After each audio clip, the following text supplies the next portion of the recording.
To get us started tonight, our guest in studio led his team to the best finish since 1999, including capturing all 3 traveling trophies and a second-place finish in the NSIC North. Join me in welcoming DragonsLIVE studio, Coach Steve Laqua. Coach, thanks for joining us today. Absolutely, great to be here. Give us a quick recap on this season, which 7-4, an improvement over the 6 wins last year. Just seeing that continual improvement. What happened this season that continued that progress for Dragons football? Well, I think a combination of some good recruiting classes that we've put together over the years. They've redshirted, they've started to grow, develop within the system, and so I think you start to see some of that young talent start to mature a little bit more. I think just a reinforcement of our culture and how we're doing things and how we're going about winning. I think time has been on our side. We've been doing the things that winners do. You do them long enough, eventually you begin to win, and so I think there are some good things that have went in place. Certainly we had a lot of great individual performances and team performances that got us to this point, but happy with where our program is right now. And records, trophies, the broken record of the Dragon football coaching staff is do things that have never been done before. And this year, those things were done in collecting all of those traveling trophies. What does it mean for the program in getting more recruits down the road by having this continued success? Well, I think it's huge when you know, we've always tried to stress, just keep getting better. Better today than yesterday, better tomorrow than today. And so that kind of attitude of continuing to get better has only allowed us to continue to just to build. And I think when you look at recruiting and you can see a steady increase over the 6 years that we've been here, if you look back and really can say, wow, they've done a lot of things that have never been done before. Wow, this group is sitting at basically a 20-year high as far as best record, back-to-back winning seasons. And you know, if you were in the stock market, you would really take note of something at a 20-year high. So I think all those things play positive parts for us recruiting, which just continues to feed the cycle of getting better and better.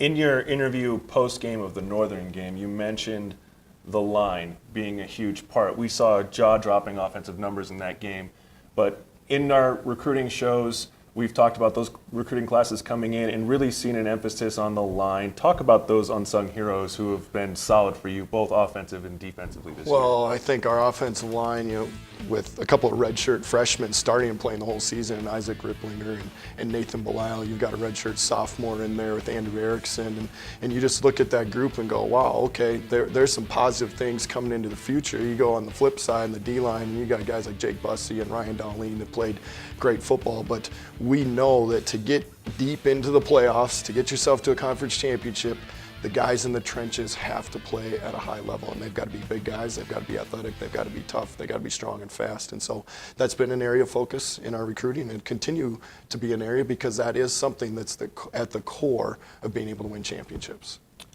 The streak you guys went on towards the end of the season, 40 some against Northern, 40 Mary, Minot.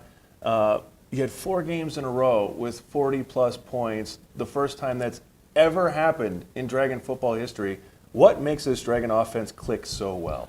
Well, I think obviously Damon makes a lot of things go really well. He had a phenomenal season, but you also look and go, okay, well, we got to get somebody that throws the football to him. I think Demetrius played great football down the stretch. Our offensive line gave him time, but we also balanced that with the running attack, and so we were versatile. We spread the ball around, so I think all of those play into it. I think what people don't also see is the increased play of our defense allows quicker stops to get the ball back sooner, more times, and in better field position. So it all is a combination of having some great offensive numbers. And you talked about Gibson. He was the HeroSports.com Offensive Player of the Year. Now he's up for the Harlan Hill Award. Talk about what that award means, just to be in the mention of that award. Well, Harlan Hill, for those that don't know, is basically the Heisman Trophy of Division II, and so to be recognized as someone that's even worthy to be considered for that award, I think is phenomenal. It says a lot about him and the season that he had, but I think also in the teammates that surround him on both sides of football that helped him do that. And so I think certainly is exciting for our program. It's exciting for him. We're glad that we've got him back for another year. And when you really look from last year to this year, a year ago he wasn't even an all-conference player. Now we're talking about him being, you know, one of the top players in the nation.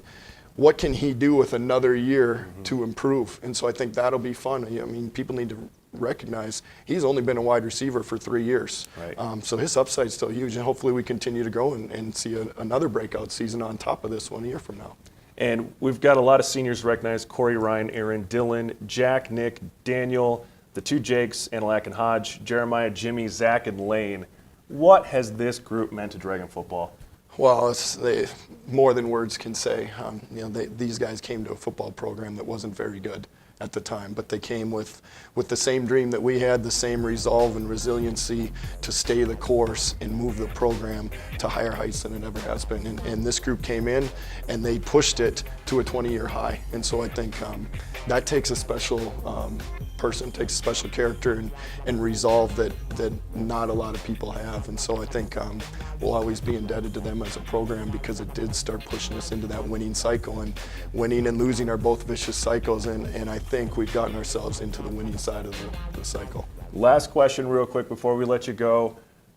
I know you'd like to enjoy a victory, but you got to get right back to work and working on the recruiting class that we're going to talk about in our February signing day special. What are the goals for Dragon football in this year's recruiting class to look forward to? Well, we've continued every year to establish a line of what's acceptable, and it kind of went from 4-7 to a winning record to 8-3.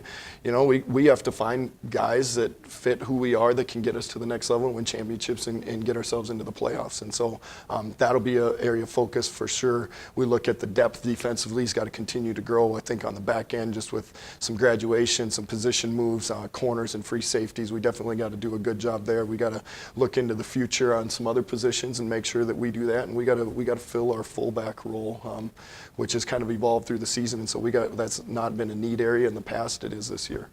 Well, thank you, Coach, for joining us today on Dragons Live. We really appreciate it, and congrats on a great year. Thank you. Now to the football recap. The team finished the season on a 4-game winning streak and got the team's best 7-win season since 1999. On October 29th, they took on Minot State at home. Here, Demetrius Carr hooks up with, guess who? Damon Gibson for a 37-yard touchdown pass, put the Dragons up 21-10 late in the second. Minot pulled within 11. Here's a TD from Weed to Watkins in the fourth quarter. The Dragons would pull away from the Beavers. From there, Carr to Broughton, the 74-yard hookup all the way to the end zone would seal the win. Carr finished the day with 277 passing yards and 5 touchdowns. Next, the Dragons were on the road at Bemidji State, pulling out a nail-biter 42-41 against a tough Beaver squad. Carr was 26 of 42, throwing for 366 yards and 4 touchdowns. Stone carried the ball 23 times for 110 and 1 TD. Ambrose, 8 receptions for 145 and a touchdown. Gibson, 7 receptions for 128 yards and 3 touchdowns. The Battle Axe returns home to Nemzik with that win. Back at home to finish the season against Northern State, Carr finds, guess who, again, Damon Gibson.